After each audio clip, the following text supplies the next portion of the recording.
In this next intervention, I just want to take a poll. So we're talking about visualizing things. If you had to guess which would be more helpful for finding your willpower, do you think it's more helpful to imagine or visualize yourself failing, or is it more helpful to visualize and imagine yourself succeeding? Raise your hand if you think imagining failure is going to be more helpful. Raise your hand if you think imagining success. You guys are such typical Americans. Okay, that's what everyone thinks. So actually it turns out imagining failure is way more helpful than imagining success. Not that imagining success is always bad, but imagining failure is better. So let me tell you about this one intervention and then some of the theory a little bit more broadly. In this particular study, they took women from young adult to middle age, a little bit older adults, all of whom were not exercising at all, and all of whom had the goal to exercise.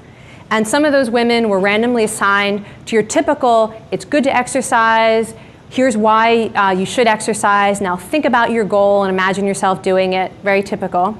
And the other half were randomly assigned to what they called an obstacle condition, where they had to imagine themselves failing.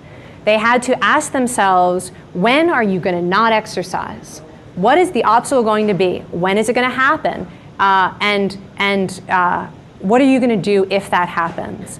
And they had people write about that every single day. They had to write out, when are you going to not exercise? What are you going to say to yourself that allows you not to exercise? When's it going to happen? How's it going to happen? And what are you going to do when you start to recognize that stuff happening?